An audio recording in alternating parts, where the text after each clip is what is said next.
story appears ordinary till you see the core side of it. And what you're looking for is the story behind the news. We bring it to you from Lagos, the commercial capital of Nigeria. Giving you all sides and political stories round the clock. Every detail from the start line to the final whistle. CoreTV News, expanding your view.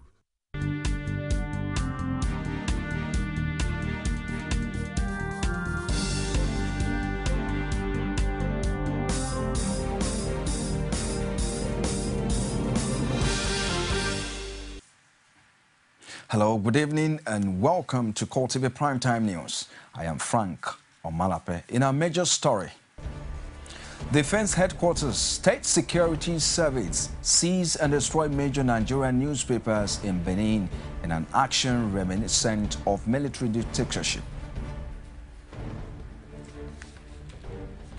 Also in this program, Nigeria-United States team shared intelligence information over terrorism and Boko Haram. Federal government grants Nigerian police self-accounting status.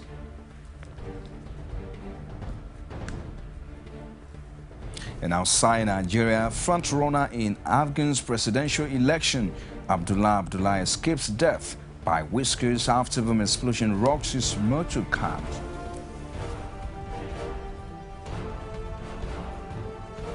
And in business news, 60 Belgian firms seek investment opportunities in Nigeria. And sports. Novak Djokovic, Rafael Nadal to meet in French Open finals. Thank you for joining us again on our Primetime News. Now the details. The Defense Headquarters has admitted conducting thorough searches on vehicles conveying newspapers and newsprint to some parts of the country. It says that the move was not restricted to a specific newspaper and is based on intelligence reports. Defense spokesman Chris Olukolade says there are security reports and movement of dangerous materials to some parts of the country using newsprint-related consignment. He added that the exercise had nothing to do with content or operation of any media organizations or their personnel, as it's been wrongly imputed by a section of the press. The management of leadership had raised alarm that soldiers had seized and destroyed copies of newspapers being moved to some part of the country.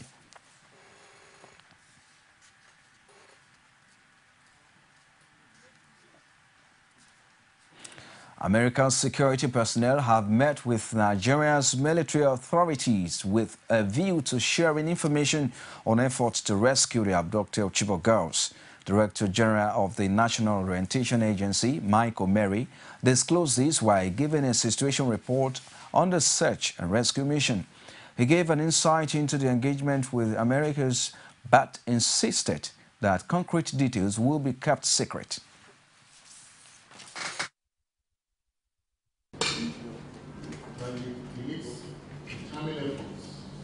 Was not only curtailing the activities of the Boko Haram, but putting a stop to it. The Nigerian Military High Command, led by the Chief of Defense Staff and the service chiefs, they met with the leadership of the United States International Team for Assistance to Nigeria. The two partners discussed the process in the collaborative efforts to recover the Chibok schoolgirls.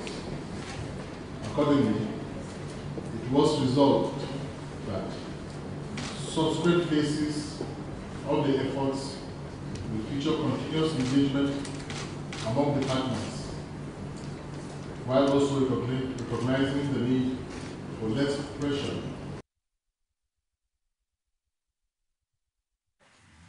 Sierra Leone is to rally support for Nigeria's bid to minimize the impact of Boko Haram insurgency in affected areas.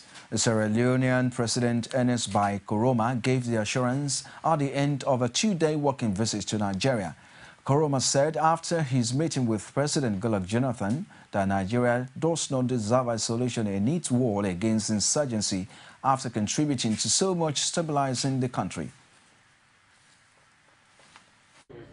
And express sympathy for the bombings that have been taking place in Nigeria, and most recently the abduction of girls, over 200. We believe that this is not an issue for Nigeria alone. We must come in and identify ourselves with the problems that are now ongoing here. We believe strongly that with the position Nigeria is enjoying as the largest economy in Africa, and the fact that 1 out of every 4 Africans in Nigeria, issues like this happening to Nigeria are issues that will affect the whole of Africa. The police authorities have demanded increased professionalism from the rank and file now that the police have a self-accounting status. Inspector General of Police Mohammed Abubakar says he also expects prompt payment of salaries and transparency. He was speaking at a meeting with police finance officers at the force headquarters in Abuja. The reorganization of the budget and account section of the force is a continuous one. Accordingly, the Commissioner of Police budget has been so directed to collate the data for police personnel with requisite accounting and professional qualifications, apart from ensuring the availability of this data for routine and administrative processes. It will enable the force design a proper mix of police and civilian accounting staffs at all levels of service within the department, from force headquarters level to the zonal level, to command level, and command formation, including area commands and divisions.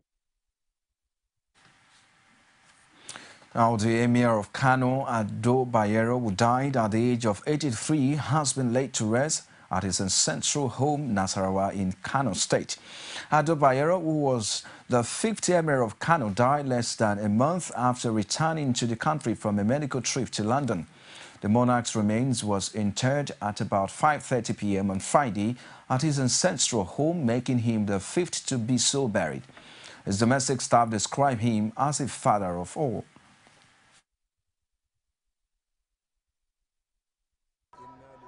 It is not Nigerians only that are mourning. All Africans are also mourning because of those of us who are up to 65 years of age. I've never seen a king who upholds justice like Ado Bayero.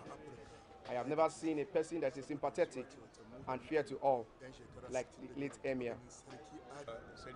He's a king that has spent up to 50 years, and I have never heard any bad reports about him. If you look at his patient nature and consideration for all the people and the place of Kano in Africa, the loss of the Emir like this is painful. We cannot get somebody like him in this generation. If you look at his contribution to Islam, you will know that he is a just man.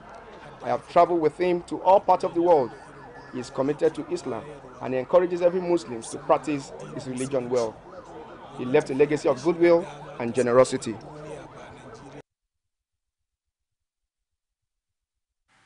Meanwhile, President Goodluck Jonathan says the late Emir of Kano, Ado Bayero, will be remembered and honored by the people of Kano and all Nigerians for his immense wisdom and competence as a traditional ruler. The president also said the late Emir used his exalted throne to build bridges of unity, friendship, and harmony across the nation. A statement issued by presidential spokesman Ruben Abati indicated that President Jonathan reaffirmed his declaration at Emir's 50th anniversary celebrations last year that he was one of the most decent and respectable Nigerians he has had the privilege of interacting with. He added that he will always treasure pleasant memories of their last meeting earlier this year. Senate President David Mark has described the late Emir of Kano, Ado Bayero, as a first-class monarch who will be greatly missed. He lamented that Bayero departed at a time his wise counsel is needed to navigate through the nation's trying times. The Senate President described the late Emir as a peacemaker who made Kano home for all. He also recalled that the late Bayero was among the few Nigerian leaders who worked hard for the unity and indivisibility of the nation, especially during trying times. The All Progressive Congress has expressed profound shock and sadness at the death of the Emir of Kano, Ado Bayero. The party says his demise came at a time that his great wisdom and wealth of knowledge were needed to help Nigeria to surmount its challenges. In a statement issued in Lagos by its interim National Publicity Secretary, Lai Mohammed, the party described the late Emir as a symbol of peace and unity in his lifetime. The APC stated that Bayero reached far beyond ethnic and religious divides to help foster a united Nigeria. It added that the Emir's long and remarkable reign that spanned over half a century marked a period of prolonged peace and prosperity for his domain, which, according to the party, was a testimony to his much revered leadership qualities and his uncommon humanity. You're watching CoreTV Primetime News. We'll take a short break. When we come back, we'll be back with the rest of the stories. Stay with us.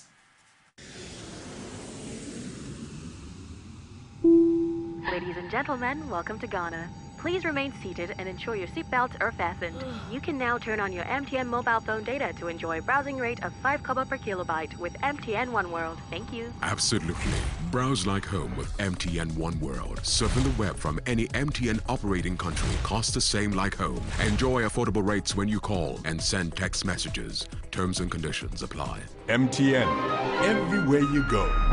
This one wash challenge will test Ariel to see if it removes stains in one wash. Let the challenge begin. First, chocolate and juice. We will wash shirts with Ariel. Look, Ariel has cleaned in just one wash. So which detergent removes stains in one wash? Ariel, P&G Everyday Quality Brand. CoreTV News now provide a platform for live coverage of political rallies and electioneering campaign from anywhere in Nigeria. Political news stories, political editorial reviews, political discussions, personality profile, People's Parliament from the National, State and Local Government Assembly. Contact us now on 0803-471-8550 or 0803-724-9733. 01453-3407. Our 24-hour news station. From time immemorial, women have birthed life, shaped character, and by extension, influenced the society. Moremi of Ife, Emotan of Benin, Queen Aminat of Zaria, all women of influence and power. Whether it's before election, after election. How ironical. Women being so powerful, yet have few grounds in decision making. They see you as weak, and I see you as a wife to a man. We are talking women in politics. A woman will be bold enough to stand up and say, I want to become president of Nigeria. Only on CoreTV News.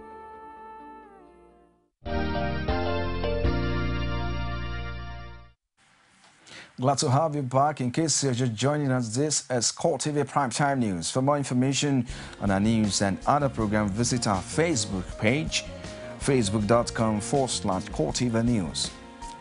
You can also follow us on Twitter at CoreTV News NG, and also on YouTube, www.youtube.com/CoreTV News.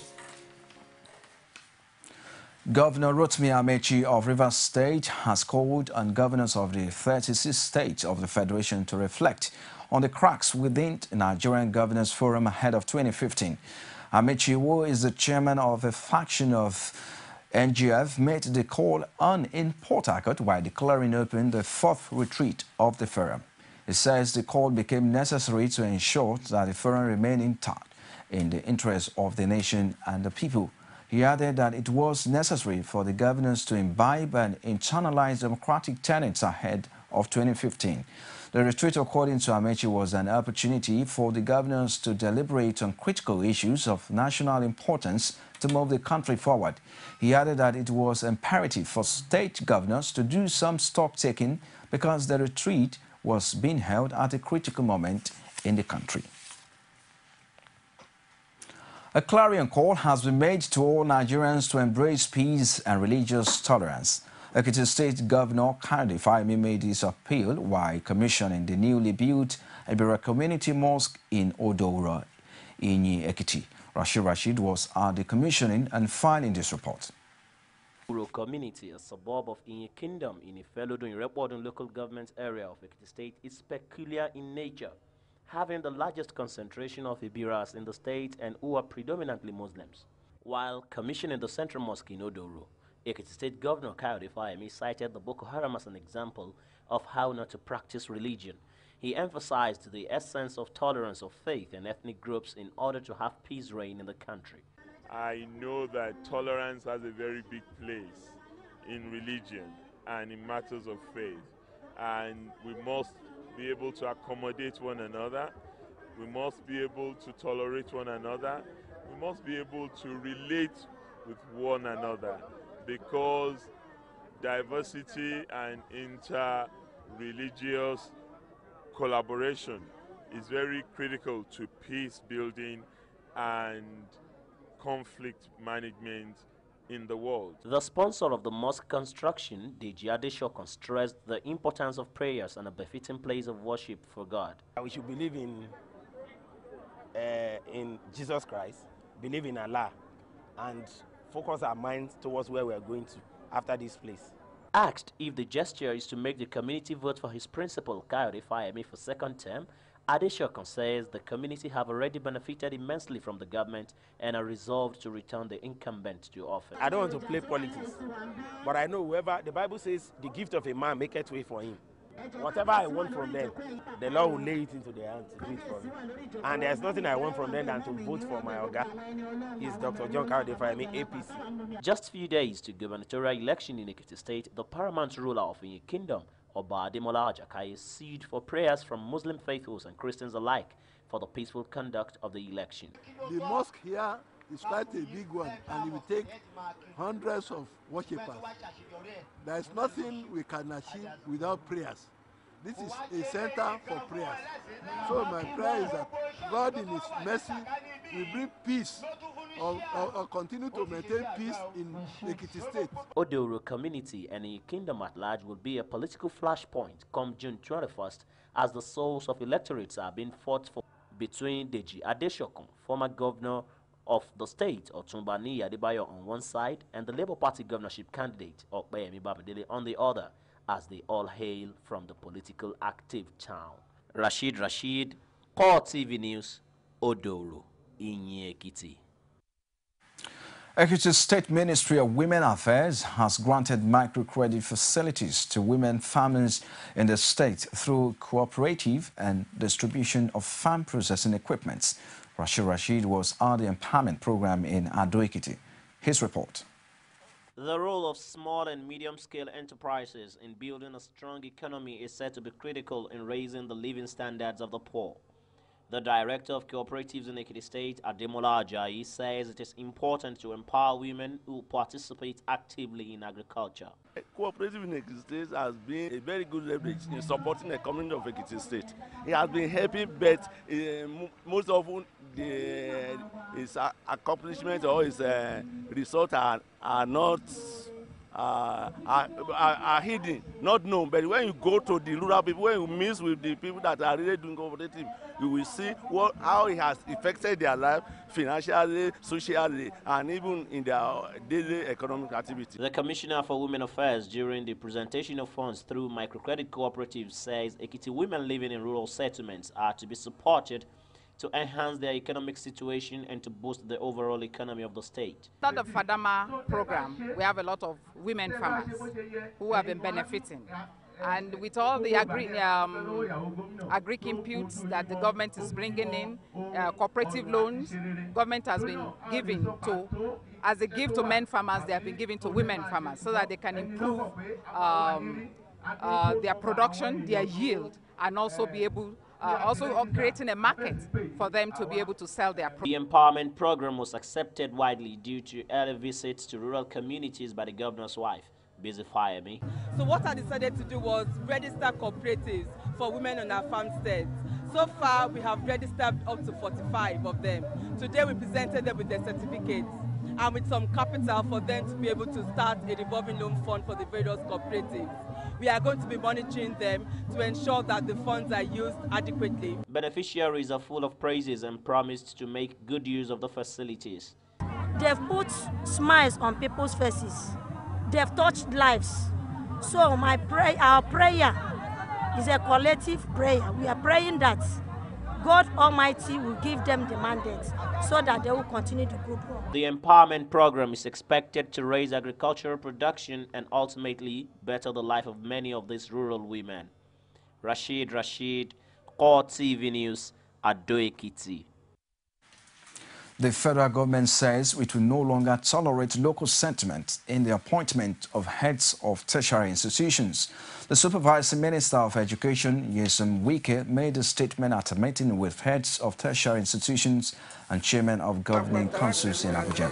The minister and chairman of governing councils have taken the hint. I think they have to know that government is not interested in who is at the helm of affairs of the institution, but those who have the capacity to move such a institution. The minister has briefed us and reinforced the law establishing the councils, which he has also made it known to everybody that as far as this government is concerned, the rule of law is critical.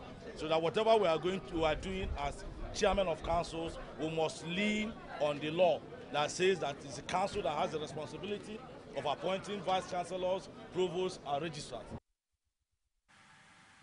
You're watching CoreTV Primetime News. We won't come back after the break. It'll be time with business news with Sabena Isopo. Join us again. This one wash challenge will test Ariel to see if it removes stains in one wash. Let the challenge begin. First, chocolate and juice. We will wash shirts with Ariel. Look, Ariel has cleaned in just one wash.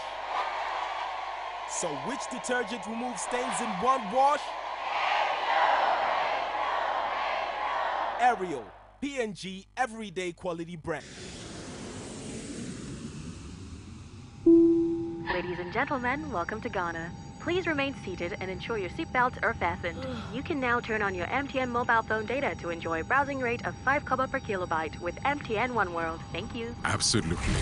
Browse like home with MTN One World. Surfing the web from any MTN operating country costs the same like home. Enjoy affordable rates when you call and send text messages. Terms and conditions apply. MTN, everywhere you go. CoreTV News now provide a platform for live coverage of political rallies and electioneering campaign from anywhere in Nigeria. Political news stories, political editorial reviews, political discussions, personality profile, people's parliament from the national, state and local government assembly. Contact us now on 0803-471-8550 or 0803-724-9733. 01453-3407. Our 24-hour news station. Every day, every hour, and every minute, news break in Nigeria. Things happen so fast, it's most times difficult to track and comprehend them. But that's what we do right here on Digi360. 2015, would you want to come back again? It's like asking Jesus Christ if he knew he was going to die, will you want to come back as the savior of the world again? We do not just help you track the stories, we break them down, explore all the angles, analyze the issues so that you can fully comprehend the stories and use them to make the right decisions.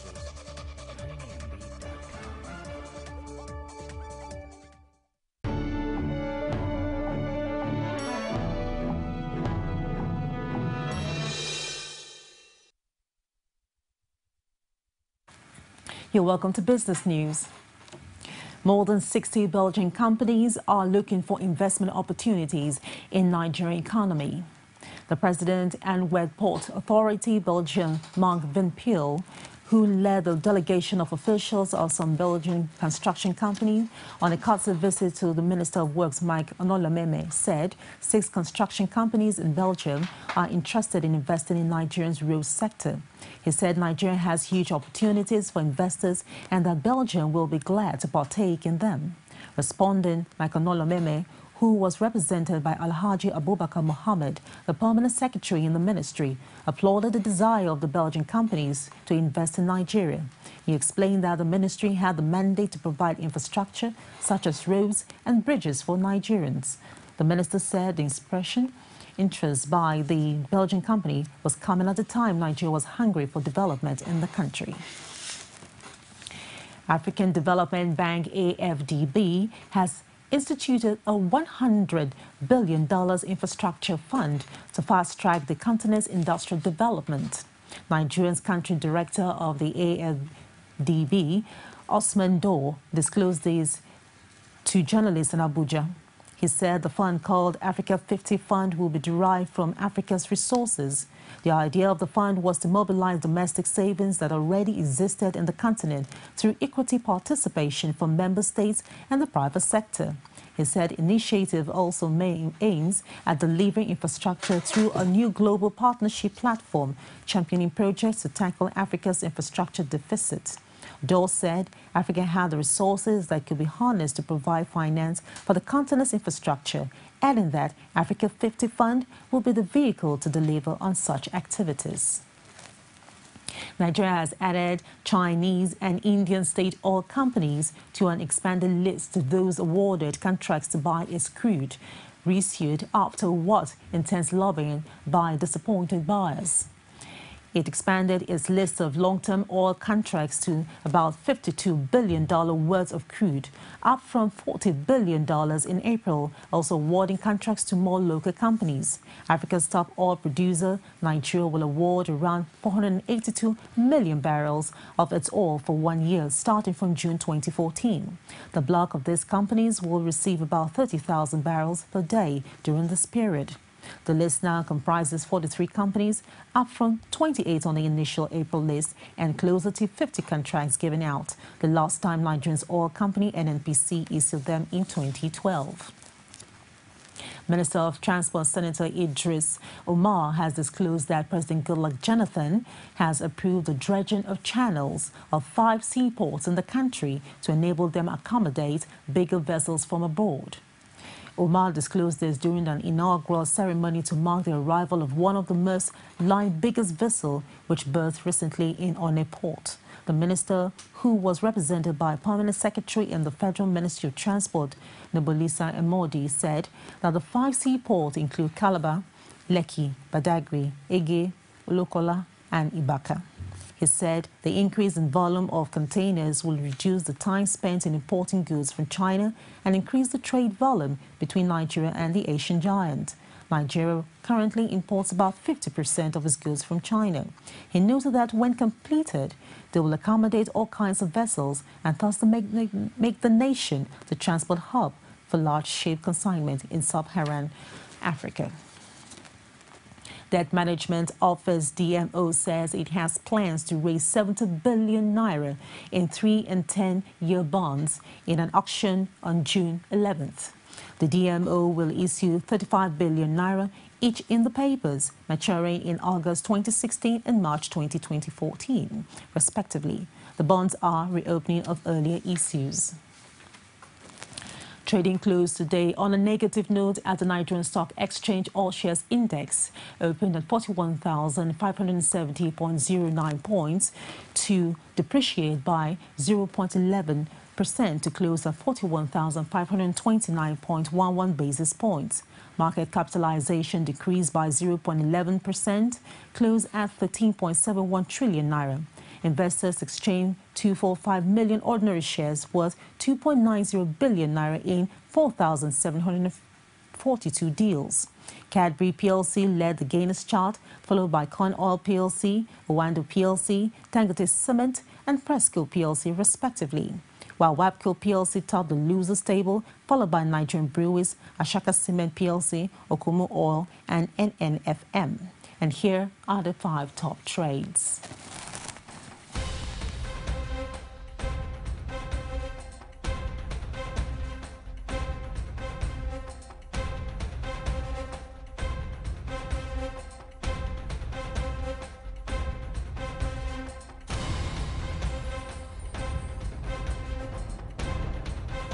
And that's it on business news. I am Sabina Izoku. Coming up next, it's sport news with Bronson Owano. Please stay with us.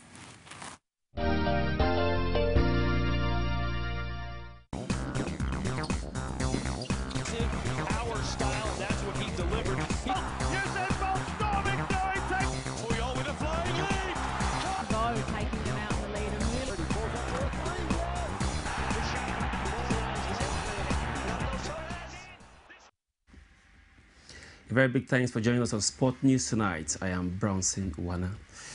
Football-loving Nigerians say they are not moved by the current FIFA rankings. Nigeria is ranked as the 44th best team in the world and 6th in Africa, as Algeria has displaced Cote d'Ivoire as the best team in the world. Soccer followers, however, say ranking is just a number.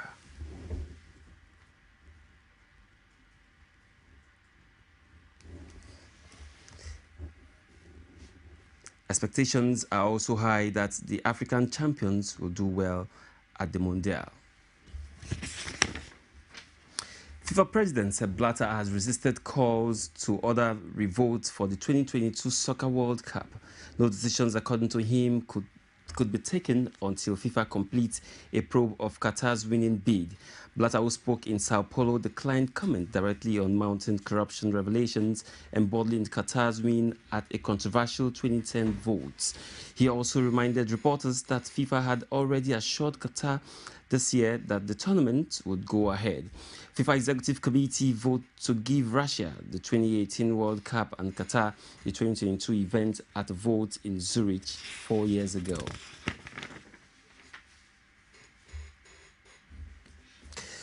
French coach Didier Deschamps has confirmed Franck Ribéry will miss the World Cup due to injury.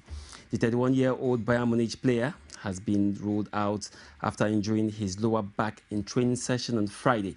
The coach told a news conference that he is not capable of training for a few weeks, let alone playing a game.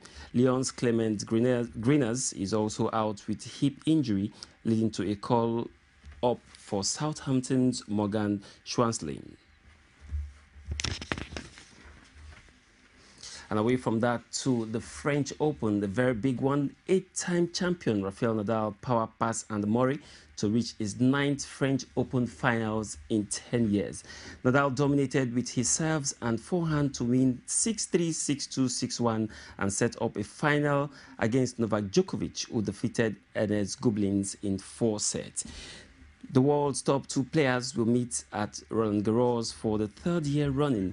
Murray will now head to London to defend his title at Queen's Club and Wimbledon. The 27-year-old Briton had high hopes of becoming just the 2nd man to beat Nadal at Roland Garros, but has suffered a similar experience to his only previous Paris semi-final 3 years ago. Djokovic had a 6-3, 6-3, 3-6, 6-3 victory over Ernest Gobelins. And that's a wrap on Sport News tonight. My name is Bronson Wana. Franco Malape will be back the rest of the news. Stay with us.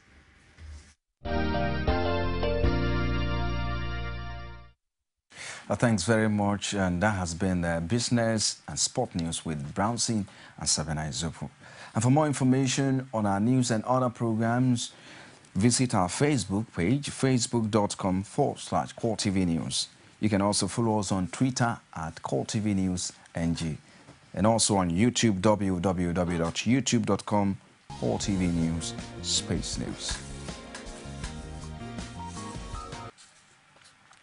Outside Nigeria now, Afghan presidential election frontrunner Abdullah says he had escaped an assassination attempt when an explosion hit his campaign motorcade in Kabul just days ahead of a hotly contested runoff election. The attempt came ahead of the second round presidential election on June 14, with Taliban insurgents threatening to disrupt the polls. No one has so far claimed responsibility for the attack. Abdullah fell short of the 50% threshold needed for an outright victory in the April election and will face former World Bank economist Ashraf Ghani in the runoff.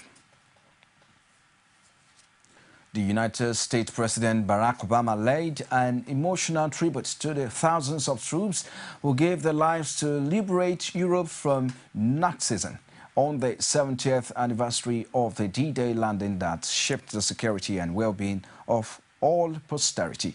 Speaking at Omaha Beach in front of veterans resplendent in military uniforms complete with medals, Obama says their sacrifice and bravery had breached Hitler's wall and secured today's era of democracy and freedom.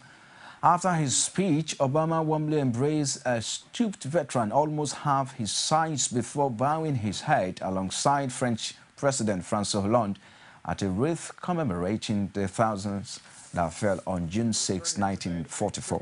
Men and women of a generation who defied every danger. Among them are veterans of D-Day. And gentlemen, we are truly humbled by your presence here today. These men waged war so that we might know peace. They sacrificed so that we might be free. They fought in hopes of a day when we no longer need to fight. We are grateful to them.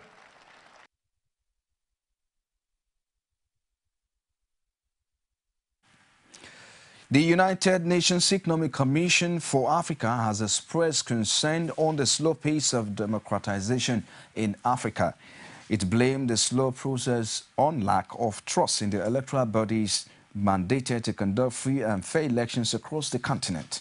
The UN agency in its third edition of Africa Governance Report estimated that over 77% of Africans believed that electoral bodies lack the autonomy, credibility and funds to conduct neutral, free and fair elections. The report also attributed the failure of opposition political parties to measure up in contesting elections as among factors leading to low democratization in Africa, where the ruling parties maintain the winning spree.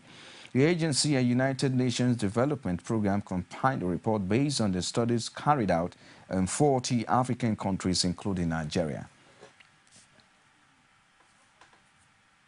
Well, and that'll be a wrap on CoreTV Primetime News tonight. Many thanks for watching. I am Frank Omalape, and from all of us and the production crew saying, have a good night rest.